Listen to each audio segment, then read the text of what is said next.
12 Mart 2025-ci ildir və həftənin çərşənbə gündür. Dəyərli izləyicilər, bir şad xəbəri sizinlə bölüşmək istəyirəm. Bu şəxslər hər ay 200 manat alacaqlar.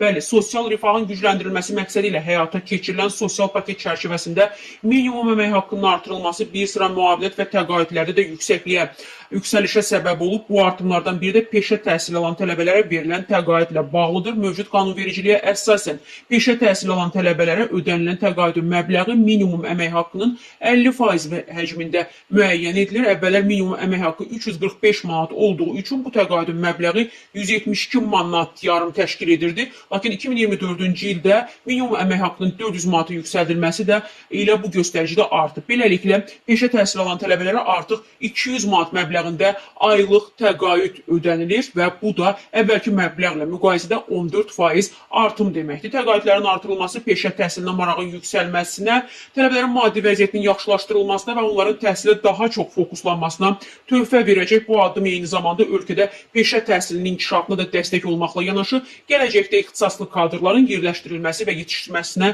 müsbət təsir göstərəcək. Bundan əlavə, digər təqaüd və sosial müavinətlərin artırılması ilə bağlı ölkə başçısının tapşırığına uyğun olaraq Nazirlər Kabineti mart ayının ikinci yarısında müvafiq təklifləri də təqdim edəcək. Gözlənilir ki, bu təkliflər digər sosial kateqoriyalara aid edilən təqaüd və müavinətlərin də artırılmasını nəzərdə tutacaq. Dövlətin həyata keçirdiyi bu sosial dəstək tədbirləri vətəndaşların rifah halının yüksəldilməsinə yönəlib və növbəti dövrlərdə bu istiqamətdə daha geniş addımların atılması da gözlənilir, dəyərli izləyicilər.